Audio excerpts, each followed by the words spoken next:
नमस्कार व्यूअर्स, मैं हूं अमीश देवगन और आप देख रहे हैं समय CNBC आवाज। रात के 9 बज चुके हैं। आप सबको मेरी राम राम और जय स्वामी नारायण। अब से कुछ देर पहले प्रधानमंत्री मोदी ने यूएई में पत्थरों से बने, भारत के पत्थरों से बने यूएई में हिंदू मंदिर का उद्घाटन कर दिया है। 27 एकड़ में बने इस भव्य और दिव्य मंदिर में दुनिया में सनातन के बढ़ते प्रभाव की झलक साफ दिखती है। तो क्या यह माना जाए कि महान सनातन धर्म की एक बार फिर ग्लोबल पहचान बन रही है, जिसका वो हकदार दशकों से था। आज इसी पर होगी सबसे बड़ी चर्चा, सनातन महान ग्लोबल पहचान। और आज का व्यूअर्स CNBC आवाज का यह बेहद स्पेशल एडिशन इसी विषय पर।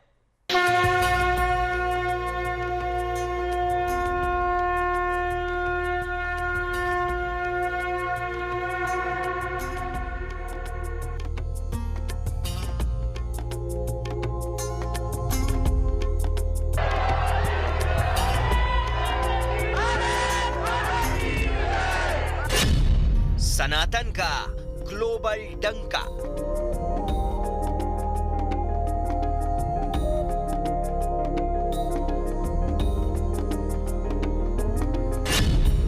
अबू धाबी में नमो नारायण।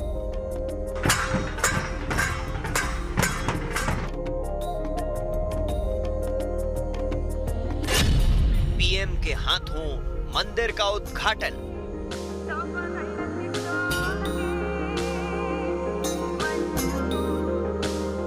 ये कोई सामान्य घटना नहीं है, क्योंकि खाड़ी देश में हिंदू मंदिर का उद्घाटन भारत की वसुधैव कुटुंबकम वाली सोच का ग्लोबल प्रमाण है।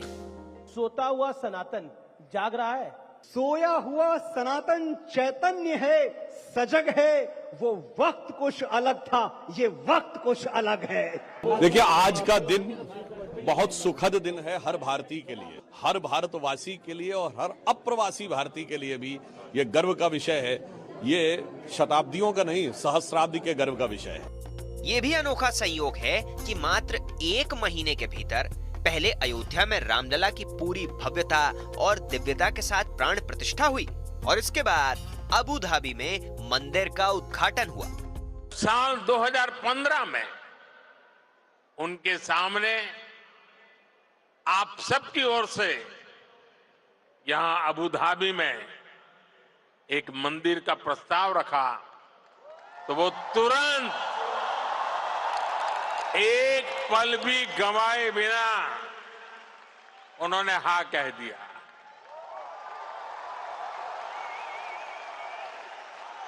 और उन्होंने यहां तक कह दिया, जिस जमीन पे तुम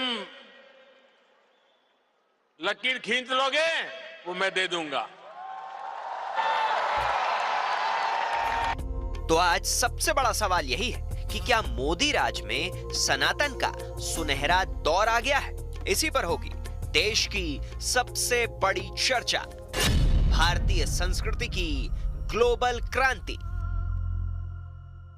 और व्यूअर्स, मैं आपके लिए आज खास लेके आया हूं CNBC आवाज के दर्शकों के लिए एक जोरदार विश्लेषण, जो कि भारतीय संस्कृति की ग्लोबल पहचान और क्रांति का विश्लेषण है।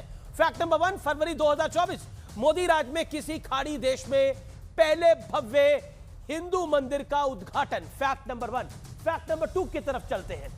अमेरिका के न्यूयॉर्क और पेनिसिल्वेनिया में दिवाली की छुट्टी का ऐलान हुआ। यह फैक्ट नंबर 2 है और यह ग्लोबल पहचान है भारत की और भारतीय संस्कृति की। फैक्ट नंबर 3, अक्टूबर 2023, अमेरिका में दुनिया का दूसरा सबसे बड़ा मंदिर बना। फैक्ट नंबर 3, 185 एकड़ में बना न्यू जर्सी का अक्षरधाम मंदिर, उसका प्राइम एग्जांपल है। तस्वीर आप देख सकते हैं। बढ़ता हूं मैं आगे। मेरे साथ मौजूद है सदगुरु रितेश्वर जी महाराज, member of parliament, Sonal Maan Singh Rajya Sabha की सांसद हैं, स्वामी चिदानंद सरस्वती मेरे साथ ये लोग हैं। इनका अभिनंदन है आज के इस कार्यक्रम के अंदर। मेरे साथ पॉलिटिकल लोगों में भी प्रेम शुक्ला है, प्रवक्ता भारतीय जनता पार्टी के, वारिस पठान है, विवेक श्रीवास्तव है, अजीज खान है, समाजवादी पार्टी के प्रवक्ता। लेकिन शुरुआत सोनल जी मैं आपसे कर लेता हूं और आज का जो मूल सवाल है वो सोनल जी यही है कि ये कितना बड़ा पल है समूची भारतीय संस्कृति के लिए जब आबू धाबी में, यूएई में एक मंदिर का निर्माण हो रहा है। ये सनातन शाश्वत जिसको हम धर्म कहते हैं, धारयति इति धर्म, उसकी विजय पताका ध्वजा लहरा रही है। ये विजय किसी एक वर्ग विशेष का, किसी रिलीजियन विशेष का, क्योंकि धर्म और रिलीजन दो शब्दों में बहुत बड़ा अंतर है और अंग्रेजी में धर्म के लिए कोई वास्तव में शब्द नहीं है। तो ये किसी विशेष रिलीजन का नहीं है ध्वजा पर परचम, ये परचम है हमारे ईश्वरीय शक्ति का, जिसको हम कहते हैं भगवान शिव, भगवान नारायण, भगवान भगवती दिव्यता का ये परचम है, देवी शक्ति का परचम है जो पूरे ब्रह्मांड में व्याप्त है, जिनका न नाम है, न आकार है, न गुण है, और फिर भी वो सर्व जगह है, हमको दिखता है अपने अपने विश्वास के अनुसार, अपने विचार के अनुसार। जिसकी भावना जैसी वैसी मूर्त दिखी उनको, जैसे गोस्वामी तुलसीदास जी ने कहा है। तो ये उसी विश्वास का, जैसे आपने कहा अमीश जी, कि एक नए आत्मविश्वास का परचम है, वसुधैव कुटुंबकम का परचम है, किसी एक व्यक्ति का नहीं। लेकिन मैं कहूंगी जरूर कि हमारे यशस्वी प्रधानमंत्री नरेंद्र मोदी जी ने जिस प्रकार से विश्वास जगाया है पूरे विश्व में, कभी हम सोच नहीं सकते थे, हमारे 10 पीढ़ियां नहीं सोच सकती थी अबू धाबी में एक मंदिर बनेगा और उस मंदिर के उद्घाटन में इतनी भव्यता होगी, इतनी दिव्यता होगी। ये बिल्कुल स्वप्न से बाहर था, लेकिन वो स्वप्न साकार हुआ है। मैं बहुत बहुत गर्व से और प्यार से और क्या कहूं कि आनंद से अभिनंदन कर रही हूं। अभिनंदन कर रही है। मेरे साथ ऋत्वेश्वर जी महाराज भी हैं। ऋत्वेश्वर जी महाराज, आपका भी अभिनंदन है। और मेरा सवाल यह है कि जनवरी में राम मंदिर और फरवरी में आबू धाबी में हिंदू मंदिर। अमीश जी, भारतीय सनातन संस्कृति का स्वर्णिम काल चल रहा है, और ये स्वर्णिम काल केवल भारत के लिए नहीं है, क्योंकि भारत के स्वर्णिम काल का अर्थ है सनातन संस्कृति, और धर्म के स्वर्णिम काल का अर्थ है कि हम वसुधैव कुटुंबकम की ओर अभी तक केवल शास्त्रों में हम पढ़ते थे कि वसुधैव कुटुंबकम, वसुधैव कुटुंबकम, परंतु भारत के यशस्वी प्रधानमंत्री श्रीमान नरेंद्र मोदी ने इस पूरी दुनिया में भारतीय सनातन संस्कृति और धर्म के इस मूल उद्देश्य को, कि पूरी वसुधा हमारा परिवार है और हम परिवार की तरह मानते हैं, no sect, no caste, no religion, spiritualism, आध्यात्म, प्रेम, आनंद, आह्लाद, शांति।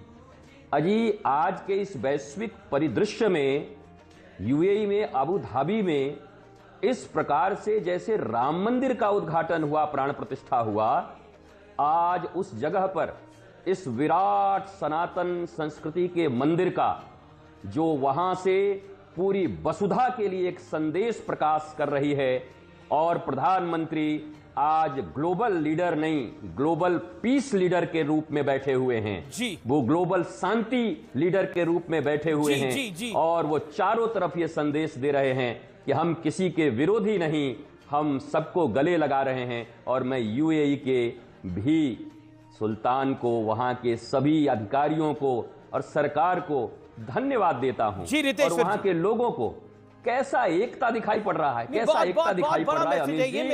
मेरे साथ स्वामी चिदानंद जी भी हैं। चिदानंद जी, आप तक मेरी आवाज पहुंच रही है?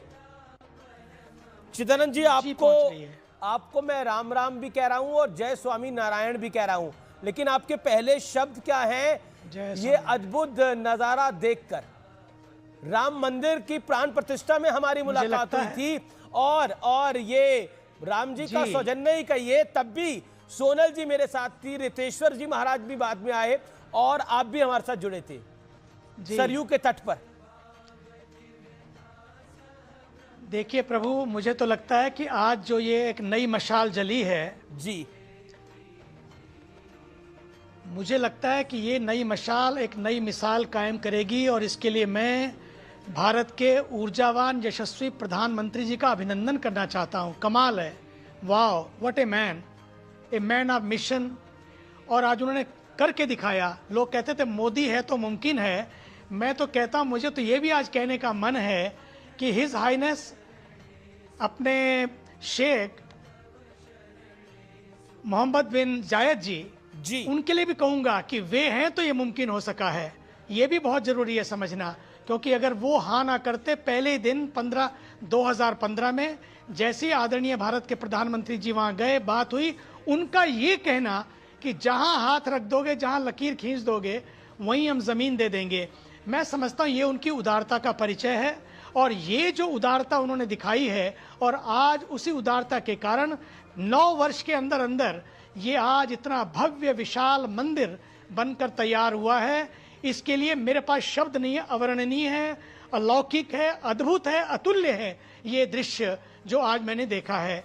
और दूसरी बात जो मुझे लगता है आने वाले समय में मैं जो देख रहा हूँ, क्योंकि this temple is going to become a relay station of peace, love and harmony.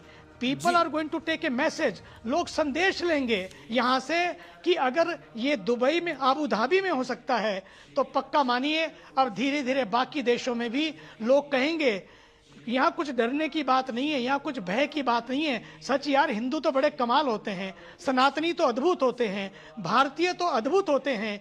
वो जहाँ जाते हैं एक दूसरे के साथ मिलकर सद्भाव की, समानता की, समरसता की मिसाल बनाते हैं।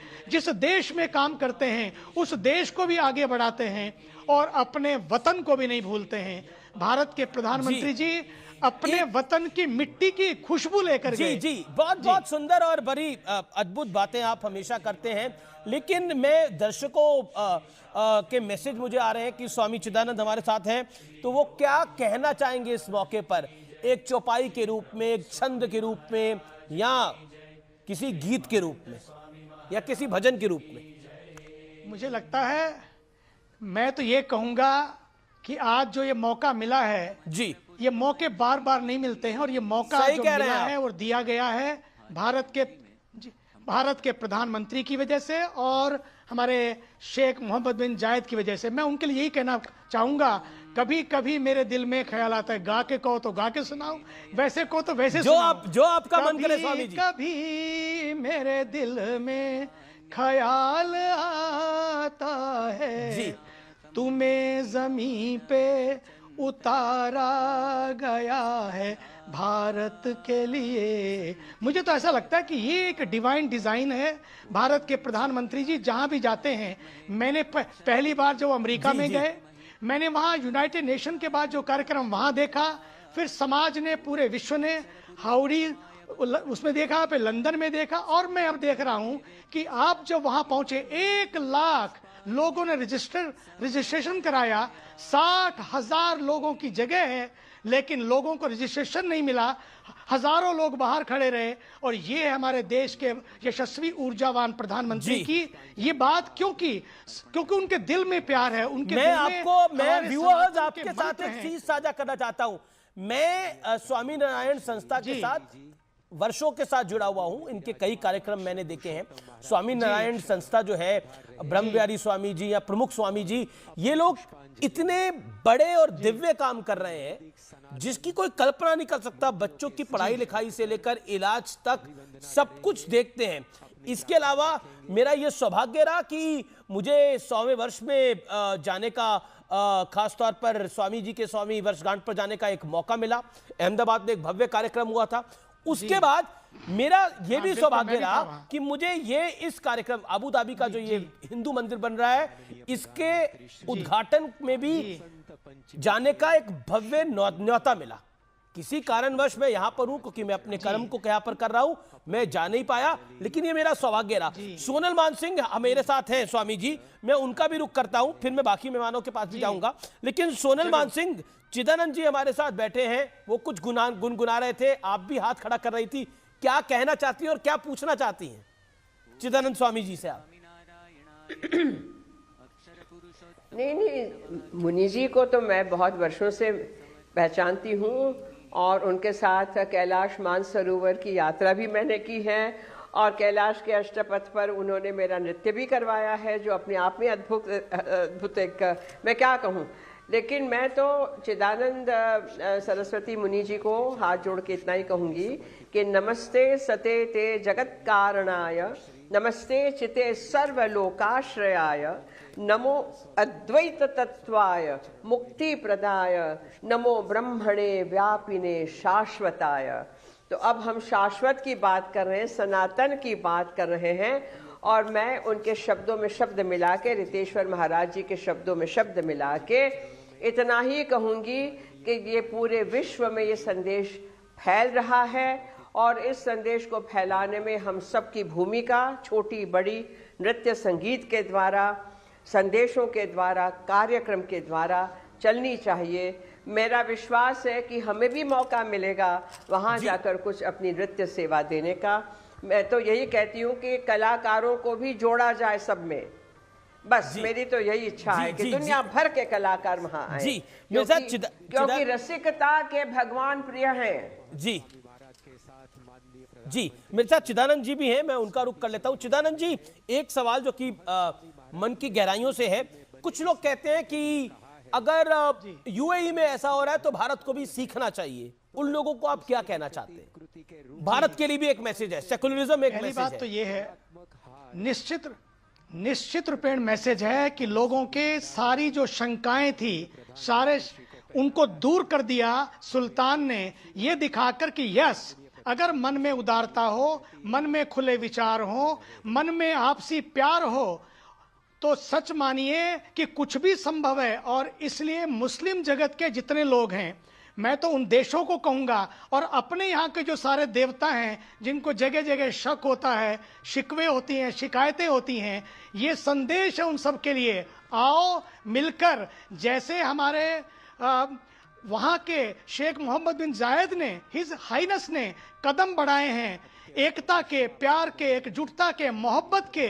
ये तो मैं तो कहता हूँ ये कि उनकी हाँ, ये मोहब्बत के रिश्तों की हाँ है। ये जो मंदिर बनने जा रहा है, ये केवल मंदिर नहीं बना है, बल्कि सच मानिए मोहब्बत की एक मिसाल तो ताजमहल था, लेकिन दोनों देशों के मोहब्बत की मिसाल ये मंदिर आने वाले समय में एक नई मशाल जलाकर नई मिसाल कायम करेगा।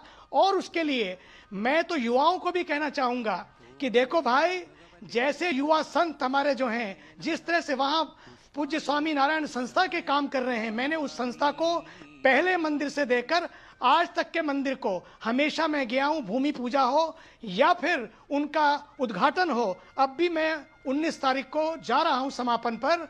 मैं आपसे कहना चाहता हूँ अमित जी, ये संस्थाएं जो शिक्षा के क्षेत्र में, चिकित्सा के क्षेत्र में, गरीबों के लिए और समाज के लिए पूरे विश्व में जो काम कर रही हैं, इस रिश्ते को देखते हुए और इन भारत और यूएई के रिश्ते को देखते हुए पूरे विश्व के और भारत के लोगों से मैं कहूँगा, देखो भैया, जो खोया उसका गम नहीं, जो बचा है किसी से कम नहीं। श्री राम मंदिर में भी शिकायत हुई, आज यहाँ भी शिकायत हो सकती है। अब शिकायतों और शिकवों से ऊपर उठकर लेकिन नई शुरुआत करें। शिकायतें तो काशी और मथुरा लेकर भी है। गुरुजी, तो क्या कहना चाहेंगे आप स्वामी जी इस विषय के बारे में? आखिरी सवाल है मेरा। ये अमित जी ये सोच का संकट है जी, बस सोच बदलने की जरूरत है। जिस दिन सोच बदल जाएगी सब कुछ बदल जाएगा। हम तो कहते रहते हैं, सोच को बदलो तो सितारे बदल जाएंगे, नजर को बदलो तो नजारे बदल जाएंगे। आज उस नजर को बदलने की जरूरत है, आज उस सोच को बदलने की जरूरत है। जिस दिन सोच का संकट दूर होगा और वो होगा सनातन से, क्योंकि सनातन सबका है, सबके लिए है। मैं चाहता हूं आप 2 मिनट और रुके, जरूरत है समाज 2 मिनट और रुके। मेरे साथ AIMIM के नेता हैं, प्रवक्ता हैं, विधायक भी रहे हैं, वारिस पठान जी, उनका मैं रुख करता हूं। स्वामी जी, तो सोच को बदलने की आवश्यकता है। वारिस भाई, तो क्या आपको लगता है कि सोच बदलनी चाहिए, सोच को ब्रॉड करना चाहिए और बड़ा करना चाहिए? वारिस जी। देखिए अमीश भाई, प्रधानमंत्री मोदी ने आज अबू धाबी में एक भव्य मंदिर का इनॉग्रेशन किया। अच्छा है, काफ़ी हमारे हिंदू भाइयों की आस्था लगी हुई है वहाँ पर भी काफ़ी हमारे हिंदू भाई एक्सपर्ट्स हैं, उनके लिए भी अच्छा हो जाएगा। और हम तो सबकी आस्था का सम्मान करते हैं।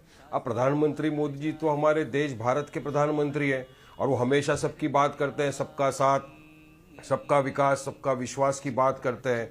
तो हम तो एक सवाल करना चाहेंगे, प्रधानमंत्री मोदी जी दिल्ली में आपके ही नज़दीक, आपकी नाक के नीचे मेहरौली में 600 साल पुरानी मस्जिद आखुंजी मस्जिद को तोड़ दिया, उसको शहीद कर दिया गया, ये बता के कि ये इलीगल कंस्ट्रक्शन है। तो आप क्यों नहीं बोलते उसमें, क्यों आप मुसलमानों की आस्था का ख्याल नहीं करते प्रधानमंत्री? हम तो सबकी आस्था में मानते, सबकी आस्था का हम ख्याल रखते हैं।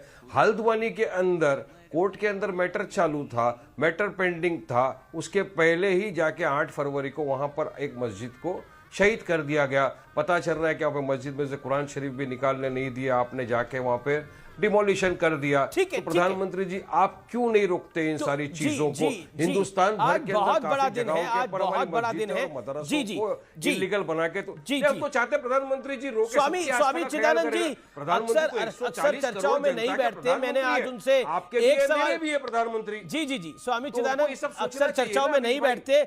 आज मैंने उनको स्पेशल रिक्वेस्ट करी कि आपकी जो परेशानी है, आपका जो सवाल है, उसका वो जवाब देने का प्रयास करें और मुझे भी उम्मीद है कि आप भी धैर्य रखेंगे।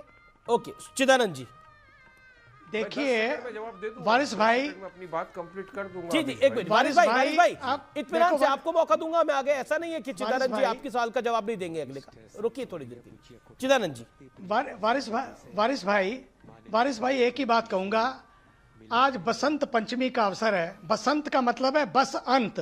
एक तो होता है कि बसंत में फूल खिलते हैं, और दूसरा हमें यह करना है कि सारे पर्यावरण में सारी खुशियां लहरा रही हैं। इस खुशियों के मौके पे मैं एक बात और कहना चाहूंगा, बस अंत, अब बहुत हो गया, अब हम लोग अंत करें इन बातों का, शिकवों और शिकायतों का। अगर कोई चीजें हैं तो बैठ के आपस में बैठें। मैं आपके साथ बैठने को तैयार हूं।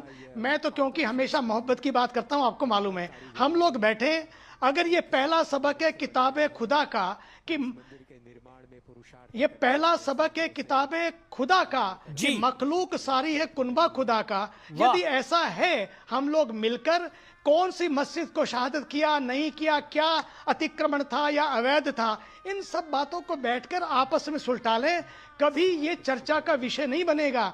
आप पक्का मानिए, आप बैठिए, मैं बैठूंगा। बड़ी पहल की बात करिए वारिस भाई, इसको पॉजिटिव देखिए। अक्सर तू मैं होती है, ये बहुत पॉजिटिव नोट की बात करिए, और मैं चाहता हूं कि आप भी मोहब्बत से, इत्मीनान से इस बात का जवाब दे। चिदानंद जी का जो ऑफर है वो बहुत जबरदस्त कर रहा हूं, मुझे अच्छा लगा। बिल्कुल मुझे बहुत अच्छा लगा। स्वामी जी ने भी बहुत अच्छी बात कही कि हम भी मोहब्बत के लोग हैं, हम भी मोहब्बत चाहते हैं स्वामी जी, हम भी नहीं चाहते कि कुछ हो। इसीलिए तो हमारी बाबरी मस्जिद देके चले गए, तो क्या हुआ था, प्लेसेस ऑफ वर्शिप एक था, क्या आप 1947 के पहले जो भी उसको आप ना हटा सकते हो, उसका नेचर ना कैरेक्टर चेंज कर सकते हो। तो फिर क्यों ये लोग बार बार आके फिर अभी काशी पे आ जाते हैं, फिर मथुरा पे आ जाते हैं, फिर हमारी 30,000 मस्जिदों की बात करते हैं। आपको ये मोहब्बत का पैगाम उन लोग को भी देना चाहिए ना। हमेशा हम लोग मथुरा की बात है, हम लोग ही बड़ा दिल दिखाए, सबको मिलके बड़ा दिल दिखाना चाहिए ना। तो आपको एक हो गया ना, बाबरी मस्जिद तो हमारी शहीद कर लिया, तो आपको ये पैगाम मोहब्बत का सरेआम देना चाहिए स्वामी जी। आपके करोड़ों लोग, ये चर्चा हिस्टोरिक है व्यूअर्स, बहुत आपने भी बड़ी अच्छी बात बोली वारिस, मैं एग्री करता हूं आपकी कुछ बातों से। वारिस भाई आपकी कुछ बातों से मैं एग्री करता हूं, लेकिन काशी मथुरा की बात जो है वो जिसे कहते हैं वो बहुत महत्वपूर्ण बात है। इसलिए मैं चिदानंद जी को एक बार दोबारा अनुरोध करता हूं कि क्योंकि वो इतने बड़े हैं और इतने ज्ञानी है कि अनुरोध ही मैं उनसे कर सकता हूं कि अगर वो जवाब देना चाहें इस विषय का तो दे दे। चिदानंद बिल्कुल बिल्कुल बिल्कुल। मैं वारिस भाई एक बात कहूंगा। देखो यहाँ पर जो बात जो है केवल सियासत की नहीं है, बात विरासत की है, ये बात व्यवस्था की नहीं है, बात आस्था की है। मुझे तो ये लगता है यदि प्रमाण सामने हैं तो परिणाम सामने आएगा। हम क्या करें, बैठ के आपस में बैठ जाएं। मैं तो कई बार सोचता हूं कोर्ट के भी निर्णय की बात नहीं, हम तो आपस में बैठ जाएं और फिर जो एक चीज निकले उसको आगे लाएं। और दूसरी बात, हम जितनी सारी बातें हम अपने संविधान को मानने वाले लोग हैं। मेजोरिटी में होने के बाद भी, 100 करोड़ होने के बाद भी, 500 करोड़ 500 साल की प्रतीक्षा भी, आप सोचिए तो सही कितनी प्रतीक्षा अब भी है। ठीक है, जो कोर्ट का निर्णय आएगा, चाहे काशी है या मथुरा है, उसको मानेंगे, लेकिन उसके लिए सबको अपने मन को बड़ा करना होगा। ये हार और जीत की बात नहीं है, ये नाक का प्रश्न नहीं है, ये न्याय का प्रश्न है। आपस में बैठकर, ये न्याय का प्रश्न है, नाक का प्रश्न नहीं है। आपस में बैठकर मिलकर यदि करेंगे तो काम बन जाएगा जी। फिर 600 या 3000 या 30,000 मस्जिदों की बात नहीं आएगी। इन दोनों पर भी अगर चर्चा ठीक से हो जाए, आपस में बैठकर हो जाए, पक्का मानिए, तो लोगों को लगेगा क्योंकि ये बात जन्मभूमि की है, ये बात कोई किसी टुकड़े की नहीं है। जो चीज टुकड़े टुकड़े समाज को कर रही है, मैं तो कहूंगा उसके लिए जो सुरक्षा में पैसा खर्च हो रहा है, वो सड़कों पे खर्च हो, स्कूलों पे खर्च हो, अस्पतालों पे खर्च होगा, यदि हम मिल बैठकर बैठकर अगर इसका समाधान निकालेंगे। वारिस भाई, ओके, वारिस पठान, एक अच्छी पहल की बात हुई है। आपका रिप्लाई क्या है? वही चाहते हैं ना अमीश भाई कि एक दूसरे हिंदू भाईचारा, हिंदू मुस्लिम भाईचारा हमारे देश का है, वो बना रहे हैं। अमीश भाई, आप मेरी आस्था का सम्मान करो, मैं आपकी आस्था का सम्मान करूं। इसीलिए तो हम कहते हैं ना कि फिर आस्था की अगर बात है स्वामी जी, तो आपको दिल बड़ा करना चाहिए, इस बार बोलना चाहिए कि ठीक है, हमने एक बाबरी मस्जिद को तो शहीद कर दिया, अब हम आगे नहीं स्टेप करेंगे क्योंकि हमने प्लेसेस ऑफ वर्शिप एक्ट को सम्मानता दे दी, आप उसकी मान्यता करवा दीजिए, सब भाईचारे में रहेंगे। मुझे एक छोटा सा गाना याद आ रहा है अमीश भाई, अगर आप बोलो तो मैं तो बता सकता हूँ। देश प्रेमी पिक्चर का गाना है। मैं तो चाहता हूं कि मेरे देश प्रियो में आपस में प्रेम करो। हम आपस में लड़ बैठे तो देश को कौन संभालेगा? कोई बाहर वाला अपने घर से हमें निकालेगा स्वामी जी। तो हम भी तो चाहते हैं प्यार से, मगर कुछ लोग अपनी तो गाना गुनगुना दीजिए आज के मौके पर, अगर आपका मन है वारिस भाई। मैं आपको रोकूंगा नहीं। वारिस भाई, गाना गुनगुना दीजिए अगर, if you want you can sing it also. अरे इतना आता है, मेरे देश प्रेमियों आपस में प्रेम करो। हम आपस में लड़ बैठे तो देश को कौन संभालेगा? बहुत अच्छी बात। कोई बाहर वाला अपने घर से हमें निकालेगा। जी, बस तो प्यार से, और हो गया जो खत्म हो गया। अभी आप ये काशी मथुरा सब क्यों करना? एक जो हो गया प्यार मोहब्बत से रहेंगे, देश को आगे तरक्की की राह पे लेके जाएंगे, सब मिलके कांधे से कांधा मिलाकर देश को आगे बढ़ाएंगे। अयोध्या, काशी और मथुरा, हम सब जानते हैं कि वो गंभीर विषय है, और औरंगजेब के जमाने पे जमीन की तो कमी नहीं थी। कैसे कुछ बना, मैं उसकी डिटेल्स में नहीं जाऊंगा, वो आपको भी पता है, मुझे भी पता है, और देश को भी पता है, और शायद इतिहास को भी पता है, और भविष्य को भी पता होगा। स्वामी चिदानंद जी, कुछ कहना चाहते हैं आप? Final word. जी देखो, बिल्कुल, देखिए आपने बिल्कुल ठीक बात की कि देखिए उस समय वो बादशाह थे, और इतनी उस समय तो खलकत भी इतनी नहीं थी, लोग भी इतने नहीं थे, इतना बड़ा विशाल भूखंड था। सटाकर बनाने का मतलब है कहीं ना कहीं कुछ बात है। मैं तो कहता हूं बात थी या नहीं है, एक काम कर लें, कोर्ट के ऊपर छोड़ दें, प्रमाण के ऊपर छोड़ दें, प्रमाण होगा तो परिणाम भी सामने आएगा। लेकिन उसके लिए हार जीत के भाव से नहीं, किसी को ऊंचा नीचा दिखाने के लिए नहीं, उसका समाधान निकालने के लिए। और समाधान एक तो है दिल से निकालें, दिल से बैठें और दिल से समाधान निकलेगा। और दूसरा है, अगर दिल से नहीं समाधान निकल पा रहा तो फिर हम समाधान संविधान के माध्यम से निकालें, लेकिन निर्णय जो भी आए प्यार से करें। उनको ये ना कहें कि कोई शहीद हो गया, किसी की शहादत हो गई। सच तो ये है, हम सच्ची कह रहा हूं मैं आपको, शरीयत के साथ साथ शराफत को भी बचा कर रखें। शरीयत भी बचे आपकी और शराफत भी बचे, और उसका यही तकाजा है कि हम सब मिलकर इसका समाधान निकालें। पक्का मानिए, जैसे अमित जी कह रहे थे कि 30,000 की बात नहीं है, 3 तक की बात है, क्योंकि एक जन्मभूमि की बात है। वो ऐसा स्थल है जिसके, चाहे जैसे आपके लिए मक्का मदीना है, वेटिकन है, उससे भी ज्यादा यहाँ के लोगों के मनों में जो आस्था है, तभी तो 500 साल प्रतीक्षा की है। इसलिए मेरा तो आपसे वारिस भाई खड़े हो जाओ, पठान भी हो, वारिस भी हो, उठो और एक मोर्चा संभालो। जी, और वारिस भाई, एक बात प्रधानमंत्री ने बोली थी, जो अयोध्या में रामलला विराजमान हो रहे थे, कि न्याय की भी लाज रह गई। सुप्रीम कोर्ट ने जो निर्णय दिया, न्याय की भी लाज रह गई, और न्याय की लाज वाकई रही। सोचिए कि अगर रामलला अयोध्या में पैदा नहीं हुए तो कहां पैदा हुए? वासुदेव कृष्ण अगर मथुरा की गलियों में, प्रांगण में नहीं खेले तो कहां खेले? ये सवाल खड़े होते हैं और ये सवाल वाजिब हैं।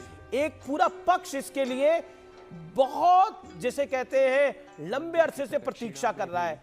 वारिस भाई, एक बड़ा मौका है बड़ा दिल दिखाने का।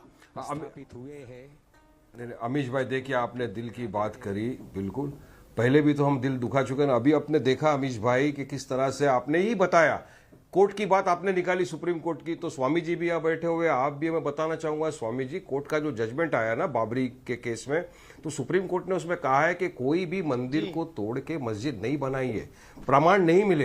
एएसआई का जो सर्वे रिपोर्ट था ना स्वामी जी, उसको भी सुप्रीम कोर्ट ने कहा कि उसको मान्यता नहीं देते। और जो बता रहे थे ना लोग के 23, 24, 25 दिसंबर की रात को अचानक से जो मूर्ति प्रकट हो गई, ये भी कोई सुप्रीम कोर्ट को प्रमाण नहीं मिले। और सुप्रीम कोर्ट ने एक और चीज कही कि जो बाबरी मस्जिद को शहीद कर दिया धोखे से, वो एक गैर कानूनी था, इलीगल एक्ट का, क्रिमिनल एक्ट था, उसमें कुछ लोगों को अरेस्ट भी किया गया था, मगर उनको छोड़ दिया। और ये बीजेपी की सरकार तो उनके खिलाफ अपील नहीं फाइल करी।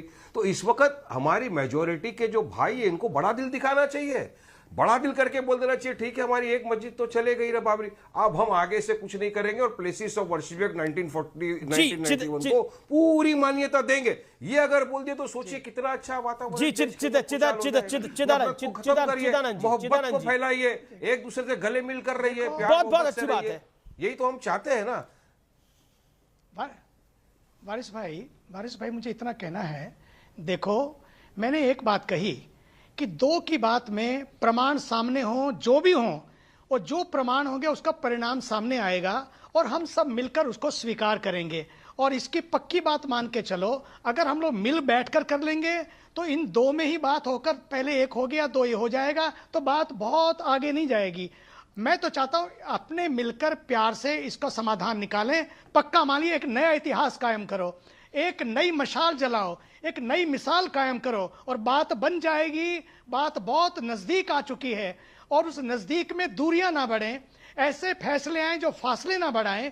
इसलिए हम चाहते कोई फासला ना बढ़े, आपस में फैसले कर लें तो बहुत बड़ा काम बन जाएगा। पक्का मानिए, आज समय आ गया है, time is now, let us do it. रुक करता हूं प्रेम शुक्ला आपका, ये कितना बड़ा मंच है भारत के लिए और भारतीय संस्कृति के लिए। प्रधानमंत्री श्री आगे बढ़ रहे हैं, निश्चित तौर पर बहुत बड़ा मंच है ये। आदरणीय प्रधानमंत्री नरेंद्र मोदी जी के नेतृत्व में आज दो सभ्यताओं का संगम हो रहा है, दो संस्कृतियों का संगम हो रहा है, दो राष्ट्रों का संगम हो रहा है। जो असंभव था वो संभव हो रहा है।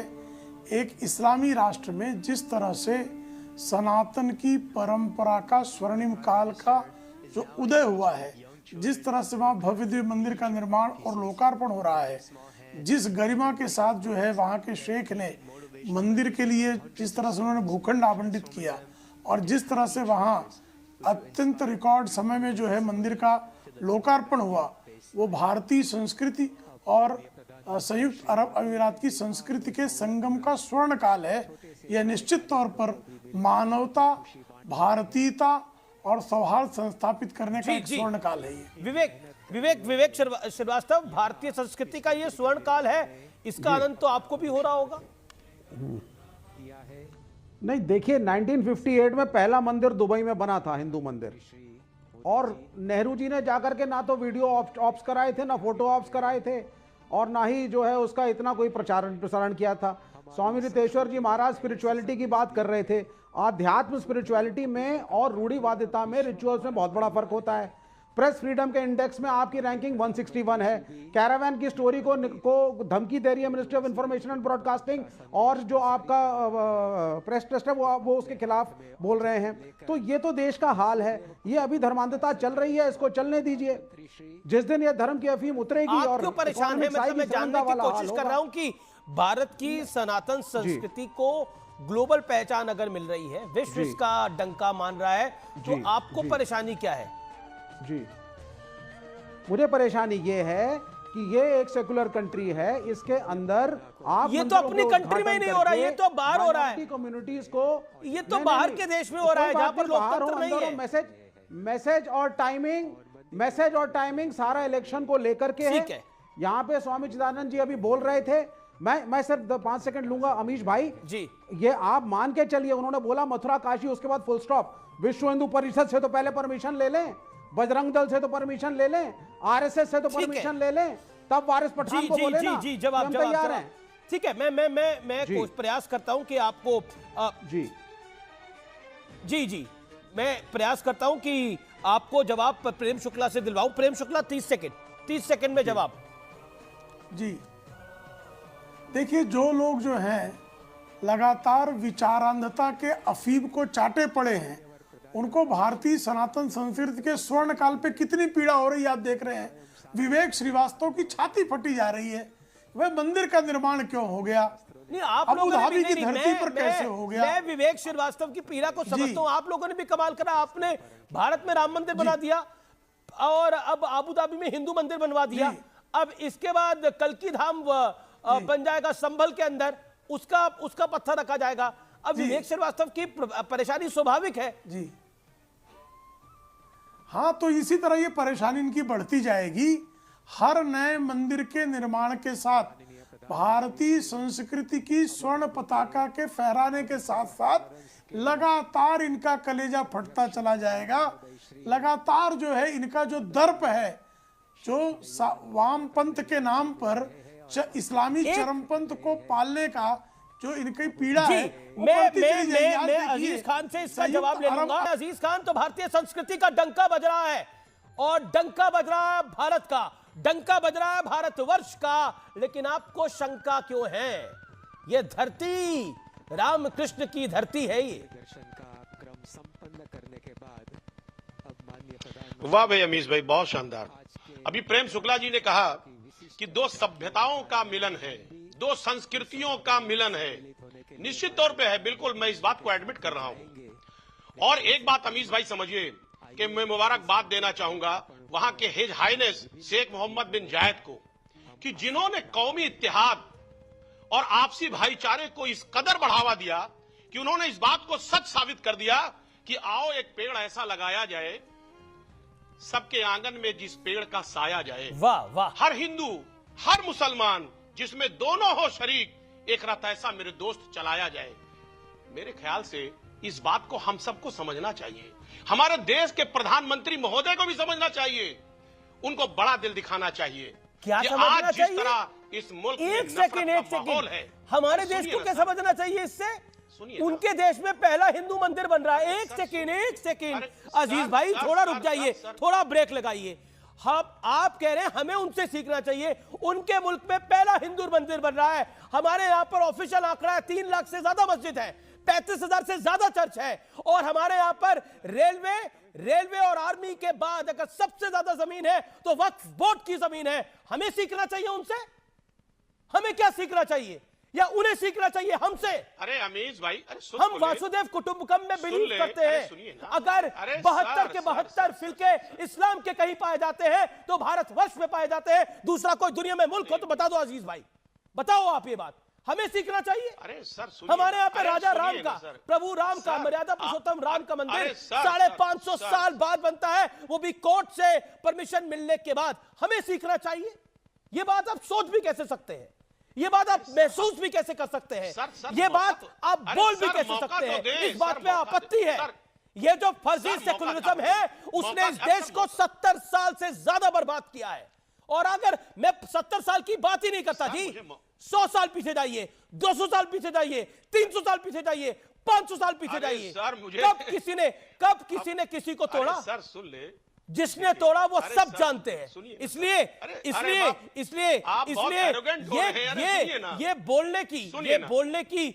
ये बोलने का गुनाह ना करें। ये गुनाह है मेरी नजर में। जब आप बोलते हैं भारत को सीखना चाहिए। सुन तो ले सर, सुने ना। अरे सर सुनिए ना सर, इस मुल्क की सुनिए ना, इस मुल्क की खूबसूरती है वसुधैव कुटुंबकम। हम डंका बजाते हैं, हम सर्वधर्म संभाव की बात करते हैं, और सर्वधर्म संभाव में यह आता है कि हमारे देश का जो रहबर है वो सभी धर्म को अपने साथ बांध कर लेकर चले। सर्वधर्म संभाव ये कहता है, और हमेशा समाजवादी पार्टी और हमारी सोच रही है, सुनिए अमीश भाई, कि मस्जिद की अजा हो या शिवालय का सदर हो, अपनी तो ये हसरत है किसी Sonal Maan Singh member of parliament wants to make a point. Sonal ji कुछ एक सेकंड अजीज भाई, थोड़ा इत्मीनान। आपने बहुत बड़ी बात बोली, जो मुझे नहीं लगता 140 करोड़ हिंदुस्तानियों में से भी दो 300 लोगों को छोड़ दो, लुटेंस दिल्ली और लुटेंस बॉम्बे के, और कोई नहीं मानता होगा। सोनल मानसिंह जी, समाजवादी पार्टी की बात ना करे तो ही अच्छा होगा। हम कैसे भूल जाते हैं कि समाजवादी पार्टी के मुखिया मुलायम सिंह यादव जी ने तो गोलियां चलवाई, हजारों, 100 कितने करोड़ कितनों को मार दिया, लाठियां पड़ी, शवों को रेत के उसमें बोरी में बांध के सरयू नदी में डुबा दिया गया। क्या बात कर रहे हैं आप लोग? कहाँ की बात कर रहे हैं? अभी की तो बात भूल गए तो और पुरानी बात तो आप क्यों याद करेंगे? 500 वर्ष पहले, 1000 वर्ष पहले जब आपका इस्लाम आया, मैं आपका इसलिए कह रही हूं कि इस्लाम इस धरती से नहीं उठा है। जैन धर्म, बुद्धिस्ट आए यहाँ पर, बुद्धिस्ट यहाँ से उठा है, बुद्ध यहाँ के, जैन यहाँ के, सनातनी यहाँ के, सिख गुरु यहाँ के, पारसी भी आए तो यहाँ दूध में चीनी की तरह मिल गए। क्या इस्लाम मिल गया? इस्लाम ने आके मलिक काफूर से लेके क्या काम किया?